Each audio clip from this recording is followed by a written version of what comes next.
So today is July 15th, 2018, and that would be the 3rd anniversary of when I uploaded my first video on YouTube, which is weird to think about. It's like, I mean, 3 years is not that long compared to some people, but for, you know, other people who just started, maybe it's a lot longer. But man, in those 3 years, like, a lot has changed, obviously. I mean, I remember the first 2 years, 2.5 years, I guess, when, like, nothing really happened. I was, like, uploading just random stuff. I was trying new things, and I was like, this genre, no, this genre, no, this niche, this whatever. And like nothing worked, you know, like nobody really cared that much about what I did. I mentioned this many times, but I see a lot of new people, so obviously, you know, you might not know the full story.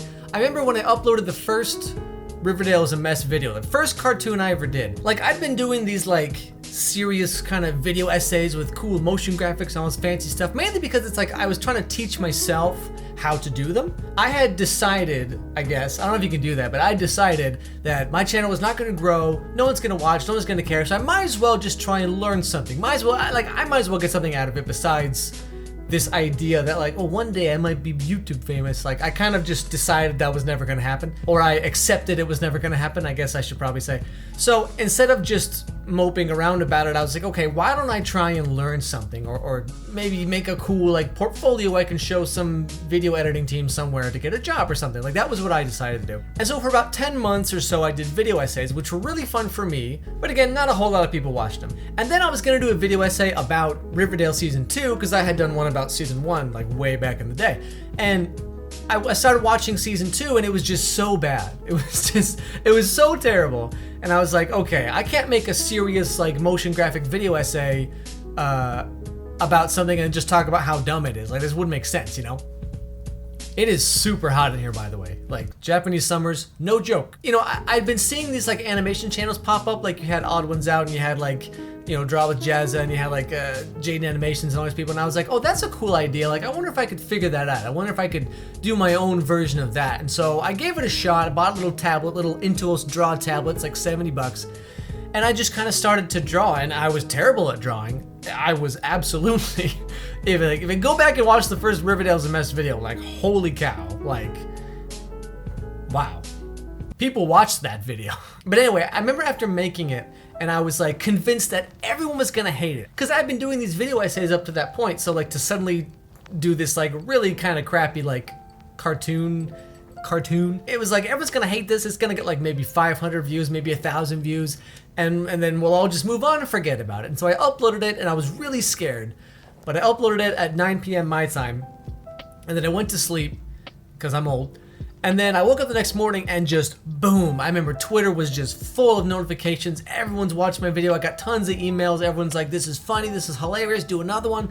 And I was just like, people like that video? That video's trash. But you know, people liked it. And so I kept giving it another try. I did a Tinder video, that did really well. I did like Vampire Diaries and so on. And so, you know, kind of just as things went on, it just never stopped. And I remember like when I did the Amy Schumer video essay, which is very old at this point, it kind of blew up a little bit. And I went from like 2,000 subs to about 20,000 subs in like 2 or 3 months.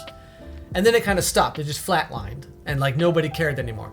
And so I was kind of convinced that that was going to happen too. Like, everyone's going to love the Riverdale video. Maybe people are going to like the Tinder video, but then eventually everyone's going to get tired of it, and then no one's going to care anymore. That's what I assumed was going to happen. Turns out that was not the case. And here we are, you know, well, let's see, that started, that would be November of 2017. And so from the very end of November up until now, you know, things are a little different. I went from, I guess I was around 20,000 subs or so when I started doing that, and then now I guess I'm getting kind of close to 500,000. I haven't checked. I check like once a month, but I haven't checked recently. I don't know what it is right now. But it's just so surreal. Like, I still don't believe it's true. I said this when I got 400,000 subscribers, but like, I still don't really believe it's true. I just feel like this is some kind of weird dream that is not happening, or like tomorrow everyone's gonna run away and everyone's gonna realize that my channel's trash or whatever. Like, I don't know. I have all these like weird conflicting emotions. Like, of course I'm happy about it, but on the other hand, it's like, you know, for 2.5 years, like nothing happened, and then it feels like everything happened overnight, which is not true. It's, you know, I've been working for a long time.